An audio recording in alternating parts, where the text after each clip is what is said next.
बिस्मिल्लाहिर्रहमानिर्रहीम। अस्सलामुअलैकुम एंड जुले।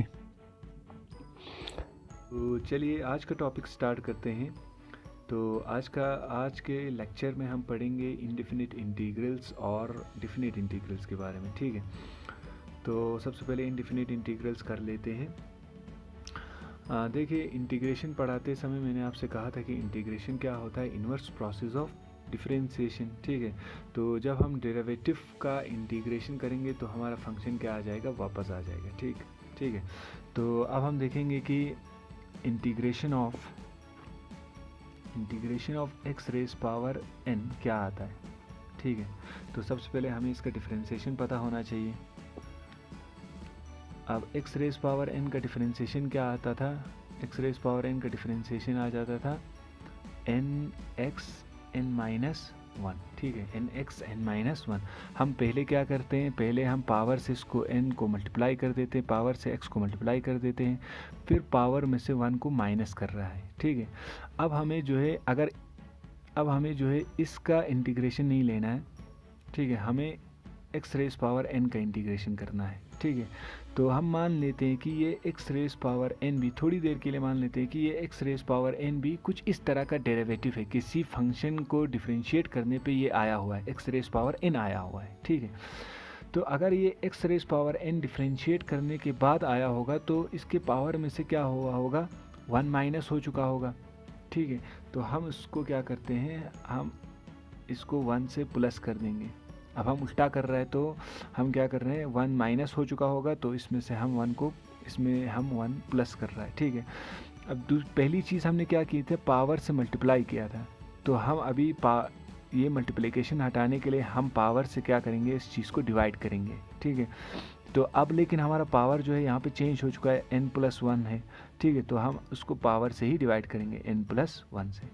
ठीक, तो जब भी हम एक्स रेज पावर एन का इंटीग्रेशन करेंगे तो हमारा रिजल्ट क्या आएगा, x raise power n plus one divided by n plus one. ठीक है, ये मैंने शॉर्टकट तरीके से निकाला है। आपको जो मैंने नोट्स प्रोवाइड किया था सेकंड या फोर्थ लेक्चर में, तो नोट्स आप देखें तो उस पर भी अलग तरीके से निकाला हुआ है, तो आप उस तरीके से भी आप इस चीज़ को निकाल सकते हैं। ठीक है, ये मैं आपको शॉर्टकट तरीके से समझा रहा हूँ कि कैसे हम निकाल सकते हैं। ठीक है, अब इसमें एक चीज़ याद रखने वाली है कि जब हम इंटीग्रेशन करते हैं तो इसके साथ जो है हम प्लस सी लगा देते हैं। ठीक है, अब ये प्लस सी क्यों लगता है मैं ये बता रहा हूँ आपको। देखिए, इंटीग्रेशन हमने कहा था कि ये क्या होता है, इन्वर्स प्रोसेस ऑफ डिफरेंशिएशन। ठीक है, जब भी हम किसी चीज़ का डिफरेंशिएट करेंगे, मान लेते हैं कि एक्स रेज पावर क्यूब, इसको डिफरेंशिएट करने पे हमारा क्या आएगा, फार्मूला ये है हमारा। ठीक है, d y d x raise power cube को डिफरेंशिएट करेंगे तो ये हमारा आएगा, इस फार्मूले के हिसाब से डिफरेंशिएशन कर रहे हैं। ठीक है, 3x 3 माइनस वन 2 यही आएगा। ठीक है, अब देखिए मैं अब इस चीज़ को डिफरेंशिएट कर रहा हूँ, D by D x of x cube plus 2। ठीक है, अब इसका डिफरेंशिएशन क्या आएगा, एक्स क्यूब का तो फिर से वही आएगा 3x स्क्वायर। ठीक है, अब प्लस 2 का क्या होता है, कांस्टेंट का, जब भी हम कांस्टेंट क्वांटिटी की डिफरेंशिएशन करते हैं तो वो क्या आ जाता था, ज़ीरो आता है। ठीक है, प्लस ज़ीरो, तो ये फिर से हमारे पास क्या आएगा, 3x स्क्वायर। ठीक है, कांस्टेंट क्वांटिटी का डिफरेंशिएशन ज़ीरो होता है तो फिर से हमारे पास क्या आएगा, वापस 3x स्क्वायर। अब देखिए, इस चीज़ का डिफरेंशिएशन भी यही आ रहा है, इस चीज़ का डिफरेंशिएशन भी यही आ रहा है, तो जो है यहाँ पे जो है अगर मैं इस डेरिवेटिव का इंटीग्रेशन करूँ तो हमारे पास ये वापस नहीं आएगा। ठीक है, क्योंकि ये जो है यहाँ पे गुम हो गई, ये 2 जो है यहाँ पे लॉस हो गए, हमारे पास क्वांटिटी जो है ये लॉस हो गई। ठीक है, क्योंकि इसका भी यही आ रहा है, इसका भी यही आ रहा है। ठीक है, तो अगर मैं इस डेरिवेटिव का इंटीग्रेशन करूं तो हमारे पास ये वैल्यू वापस आएगी, ये नहीं आएगी एक्स क्यूब प्लस 2। ठीक है, क्योंकि कांस्टेंट क्वांटिटी तो डिफरेंशिएशन में गायब हो जाती है, तो यहाँ पे हमारा ये इंटीग्रेशन करने पे ये वापस आएगा एक्स क्यूब। ठीक है, तो इस क्वांटिटी को फिर से लाने के लिए हम क्या करते हैं, हम सभी इनडिफिनिट इंटीग्रल्स के आंसर में प्लस सी जोड़ देते हैं।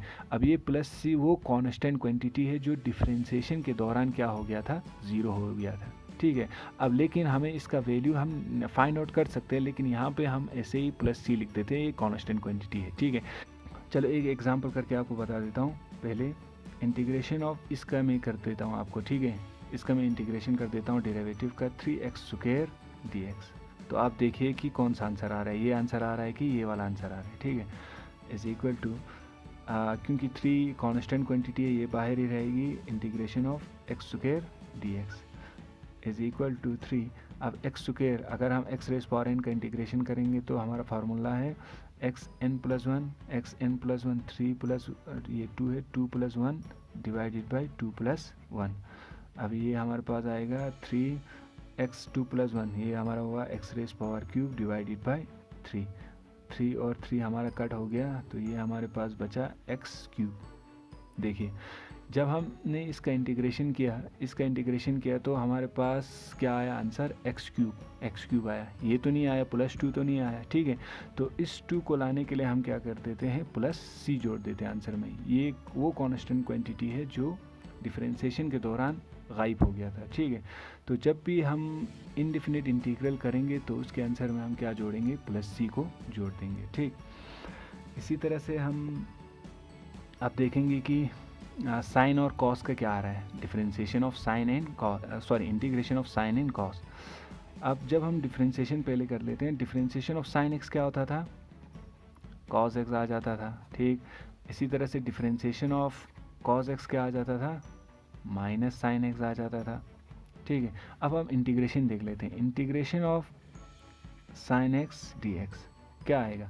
अब इंटीग्रेशन अगर हम साइन का इंटीग्रेशन करें तो फिर से हमें ये वाला वापस आएगा, क्योंकि डिफरेंशिएशन जो है वो क्या है, इंटीग्रेशन क्या है, इन्वर्स प्रोसेस ऑफ डिफरेंशिएशन है, ठीक है। तो साइन x का इंटीग्रेशन करने पे cos x वापस आ जाना चाहिए, ठीक है। लेकिन यहाँ पे देखिए, यहाँ पे साइन के साथ क्या है, माइनस साइन है, ठीक है। तो इसको हटाना पड़ेगा पहले, ठीक है। तो अगर मैं इस साइड को भी माइनस से मल्टीप्लाई कर दूं, इस साइड को भी अगर मैं माइनस से मल्टीप्लाई कर दूं, तो ये क्या होगा, minus minus plus, sine x plus हो जाएगा, लेकिन हमारा कॉस क्या होगा, माइनस। तो इंटीग्रेशन ऑफ साइन एक्स क्या आएगा, माइनस कॉस एक्स, ठीक है। तो इसके साथ हमेशा क्या लगता है, +c कांस्टेंट क्वांटिटी, ठीक है। इसी तरह से अगर मैं cos x का इंटीग्रेशन कर दूं, cos x का इंटीग्रेशन कर दूं, तो cos x का इंटीग्रेशन क्या आना चाहिए, sin x +c, ठीक, यही आएगा। अगर इसी तरह से अगर एक्सपोनेंशियल फंक्शन का कर दूं, e⁻x, इसका डिफरेंशिएशन क्या आता था, यहाँ पे कर देता हूँ, डिफरेंशिएशन ऑफ e⁻x क्या होता था, वही क्वांटिटी वापस आती थी e⁻x। तो इंटीग्रेशन करने पे भी क्या आना चाहिए, वही क्वांटिटी वापस आ जाती है, ठीक है, +c।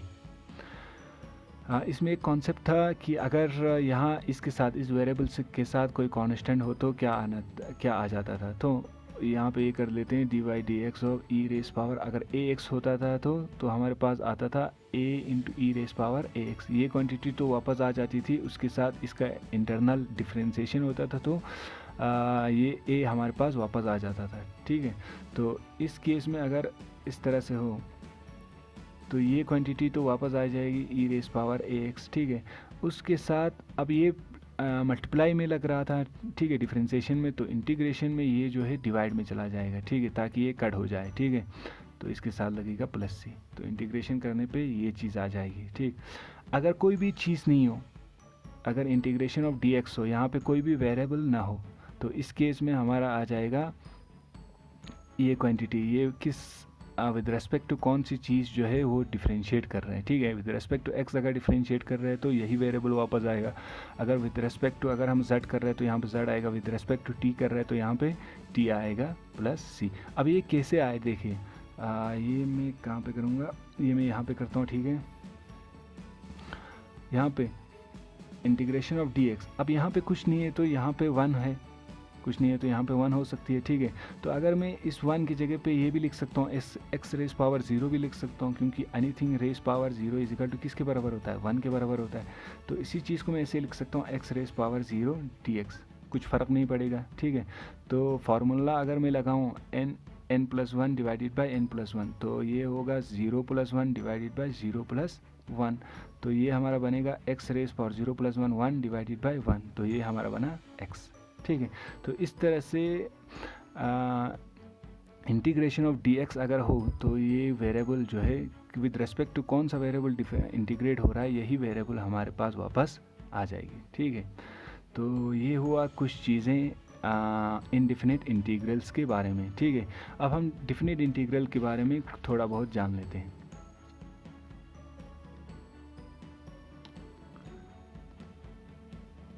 Definite integral, definite integral, definite integral मैंने पहले लेक्चर में भी कहा था, हम इस तरह से लिखते हैं, मान लेते हैं 0 to 2। फिर से वही चीज़ कर लेते हैं, ये चीज़ कर लेते हैं, इसका 3x²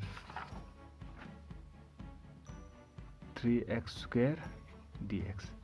इसमें फ़र्क क्या होगा, हमें देखने से ही पता लगेगा, यहाँ पे लिमिट लगा होगा कि हम इंटीग्रेट कहाँ से कहाँ कर रहे हैं। ठीक है, अगर ये लिमिट लगा हो 0 से लेके 2 या कुछ भी हो सकता है, ये लिमिट कुछ भी हो सकता है। ठीक है, अगर ये लिमिट लगा हो तो हमें यहाँ से पता लग जाता है कि ये कौन सा इंटीग्रल है, डिफिनिट इंटीग्रल है। ठीक, तो इसको हम कैसे करते हैं, इसको फिर से वही सिंपल जैसे हमने पहले इनडिफिनिट इंटीग्रल में इंटीग्रेशन किया था, बिल्कुल उसी तरह से करना है।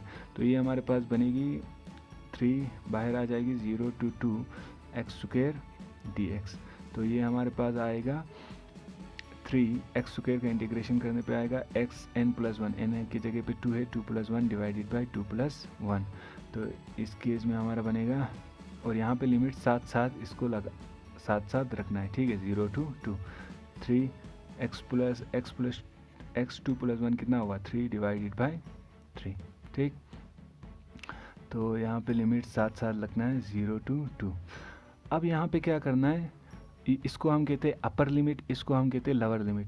तो यहाँ पे जो है इस केस में हम पहले अपर लिमिट पुट करेंगे, फिर लोअर लिमिट पुट करेंगे 3। तो इस केस में पुट कर दीजिए, x की जगह पे क्या आएगा, 2³ divided by 3, upper limit put कीजिए, फिर उसके बाद माइनस लोअर लिमिट को पुट कीजिए, x की जगह पे आएगा 0³ डिवाइडेड बाई 3। तो यहाँ पे आ जाएगी हमारे पास 3,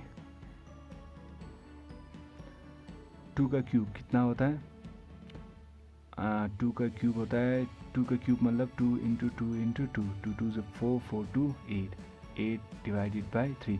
0 का क्यूब 0 हुआ, 0 डिवाइडेड बाई 3 0 ही हो जाता है, 3 और 3 यहाँ पे कट हुआ, तो हमारे पास आंसर बचा 8। तो जब भी इनडिफिनिट इंटीग्रल हो तो इस तरह से करना है। यहाँ पे फ़र्क ये है कि यहाँ पे लिमिट पुट करना है, जब हमारा आंसर आ जाता है तो हमें अपर लिमिट पुट करना है और फिर लोअर लिमिट पुट करना है। इस केस में क्या हो जाता है, इस केस में अगर हम यहाँ पे लिख दें, यहाँ पे +c लिख दें और यहाँ पे भी +c लिख दें, तो ये +c यहाँ पे कट हो जाता है, क्योंकि बीच में माइनस साइन है, तो इसलिए डिफिनिट इंटीग्रल के केस में +c जो है वो नहीं लगता है। ठीक है, ये याद रखना, डिफिनिट इंटीग्रल के केस में +c नहीं लगेगा। ठीक, तो यही फ़र्क होता है डिफिनिट और इनडिफिनिट इंटीग्रल में। डिफिनिट इसलिए भी इसको कहा जाता है क्योंकि इसका जो है हमारे पास डिफिनिट वैल्यू आ जाता है। ठीक है, तो इससे इनडिफिनिट इंटीग्रल इसलिए भी कहा जाता है क्योंकि हमें पता नहीं होता है कि इसका वैल्यू क्या आएगा, क्योंकि हमें ये कांस्टेंट पता नहीं है कि ये कांस्टेंट कौन सी वैल्यू आएगी। ठीक है, तो इसीलिए इसको इनडिफिनिट इंटीग्रल भी कहा जाता है। ठीक है, तो ये था डिफिनिट और इनडिफिनिट इंटीग्रल के बारे में। आई होप आपको थोड़ा बहुत कॉन्सेप्ट के बारे में समझ आ गया होगा। तो आज के लिए इतना ही। Have a nice day. Thank you.